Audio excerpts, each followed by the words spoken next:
Samsung's Galaxy Note 9 is hot off the production line, and it wants a shot at the smartphone camera champion Huawei's P20 Pro. The U12 Plus from HTC and the Find X from Oppo also have their eyes on the crown, so let's test them all in another round of Last Cam Standing. Last Cam Standing is PC World's video series that determines the best phone camera for still images in a King of the Hill style battle. Whichever phone wins moves on to face the next major smartphone release, so jam on that subscribe button to see which one goes on to battle the next iPhone. First up, let's meet the fighters. The returning champion P20 Pro from Huawei has won the past 2 rounds, and is showing no signs of stopping. Even a cracked back hasn't affected its triple camera system, supported by a powerful artificial intelligence. But the Samsung Galaxy Note 9 is eager to take it down. For better or worse, it has the exact same camera system as the S9 Plus that lost earlier this year, and many of you weren't happy with that. However, Samsung has added AI features that promise to make a significant difference for the existing hardware. Will it be enough to take the top spot? We'll see. Next up is a unique one. Oppo's Find X made waves a couple of months ago with its retractable camera system. Its overall hardware design is supposed to be a revolution, so let's hope the cameras are just as impressive. And finally, we have the HTC U12 Plus, the successor to the U11, which fared pretty well in our battle last year. Even though it's been around for a bit, the U12 Plus still deserves a shot at the title, so let's see how it holds up. As always, our tests are broken into 4 categories: color, clarity, exposure, and extra features. Each phone is tested using its default camera app just as it was configured right out of the box. I left the P20 Pro's Master AI on by default, and the photos will be marked accordingly when used. In cases where the P20 Pro did offer a suggestion, a second photo was taken with the profile dismissed.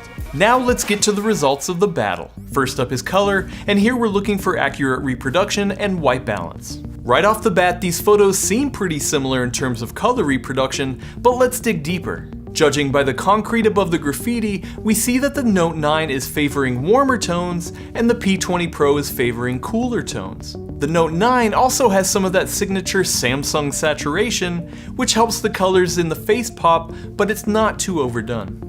Checking out the photos of this large plant, the color results are once again very close. But when I swap out the P20 Pro's standard version with the profile that the Master AI offered me, the contrast gets bumped significantly. The greenery profile works very well in these situations, especially if you like a colorful scene. Moving inside, each camera struggles with representing the glow of the sunset. The Find X is muted and on the cooler side, the U12 is a bit greenish overall, and the Note 9 is just a tad warmer than the P20 Pro, which is the closest to accurate. Now I've heard your feedback, so I'm making sure to include some humans in my color testing. Here on the street, let's focus on a Johnny's skin tones. The Note 9 and U12's photos have a slight red-purple hue. The Find X's shot leans towards a yellowish skin tone, which isn't flattering at all. And the P20 Pro seems to smooth over the color and shadows, which presents her to be paler than she actually is. It's quite curious. But replace it with the Master AI's portrait profile, and aside from the added bokeh, it warms her skin back up to where it should be, offering the best result. But once we get inside and have to deal with harsh office lighting, aka those awful fluorescent bulbs, I'm even more impressed with Huawei's approach to its portrait profile. Once activated, it tries to counteract any hint of the warm glow from the light overhead. The U12 Plus, on the other hand, seemingly leans into it, which is not a good look. The Find X isn't horrible, it's just meh, and the Note 9's shot is better despite the saturation. The last thing I'll note is that the Note 9 exhibits some very ugly yellow tones in low lighting situations. It's not compensating properly for white balance, and it's a problem with every dark shot I took. Hopefully this can be addressed in a future update, but as of right now it's a problem. Apart from that, I'm not seeing much difference from the S9 Plus that Samsung launched earlier this year. Its scene optimizer is barely affecting the results and honestly seems to be a Samsung marketing gimmick like the dual aperture camera, at least so far. But what Huawei is giving me is accurate colors and in some cases an enhanced option if I'm wanting it. Now color preference can be a subjective thing and none of the phones are horribly inaccurate, but my eyes prefer the P20 Pro, which wins the color category. Next up is clarity. This test digs into the sharpness of each image in various lighting scenarios. Starting with a view across San Francisco, things don't appear to be too different, but zooming in is where the rubber meets the road and we can see some interesting results. Looking at the buildings on the hill, we see more detail in the P20 Pro shot, even though it's a 40 megapixel sensor that defaults to 10 megapixels with the use of pixel binning. That pixel binning is apparent in the flag, where you can see obvious stair-stepping. But check out the cell towers in the distance. They're almost non-existent in the U12 shot. Moving to a closer range photo, we can see how the resolution holds up at normal distances. Looking at the texture of the wood, the U12 does better here, and even the Note 9 keeps up with the P20 Pro. Not sure what the hell happened in the Find X's version though, it's a swirly mess. And of course I had to include a brick wall. This time it's not in full daylight, so it's even more stressful on the camera. Zooming in reveals great results for the P20 Pro, which has plenty of texture on the paint. The U12 does pretty well and only falls behind because of the slow shutter speed, which introduced some handshake. The Note 9 and the Find X are falling behind here, both struggling with heavy amounts of post-processing. And once night hits, the P20 Pro just further runs away with this category. Even when the Note 9 opens up its aperture to f1.5, it doesn't help maintain detail. The Find X does a bit better in the detail department, but there is a healthy amount of grain present, which kills the overall depth of the scene. And the U12 does pretty damn well, even when pushing the exposure higher than the rest. The praise doesn't last long when we get into an even darker area of the garage. The U12 doesn't resolve much detail and even has some chroma noise appearing. The Note 9's shot isn't helped by the sharpening, but still fares better than the Find X. I also can't get over the Note 9's white balance problem. This image looks like a Twinkie. And to push these phones' capabilities one step further, I shot in a darker spot, even though I knew this wasn't going to be pretty. Boy was I right. The Find X falls apart and can't even get a proper exposure. The chroma noise on the U12 gets turned up to 11, and the P20 Pro starts to exhibit a checkerboard pattern. Interestingly, the Note 9 does the best here, but it's still not very usable. Are you wondering how the night mode fares in this situation on the P20 Pro? I'll show you in the extra features category. So despite its poor showing at the end, the P20 Pro continues to dominate with its 40 megapixel sensor. And when it comes to details, sometimes more megapixels is better, and Huawei's P20 Pro has the most, taking the clarity category. The third category is exposure, where I'll focus on the dynamic range of each camera and how they each expose for a scene. Starting off on this complicated situation sees the P20 Pro struggling here. It overexposed the concrete, which is something you can't get back in editing. Even though the other three images look similar, I am most impressed with the Find X's shot, as I was able to pull out more information in the shadows than what's in the Note 9 and U12's photos.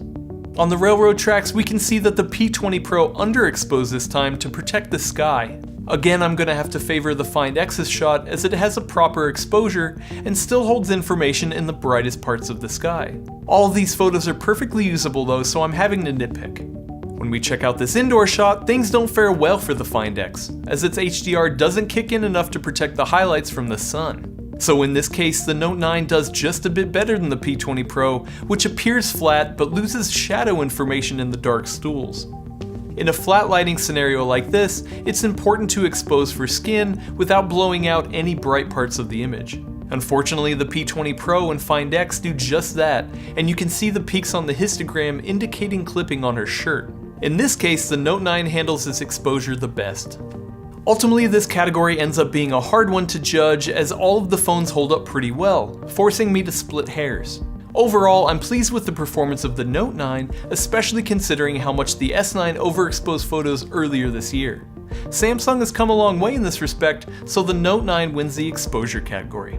The fourth and final category looks at extra features. Here I'll specifically be going over the hardware and software options that set each camera experience apart.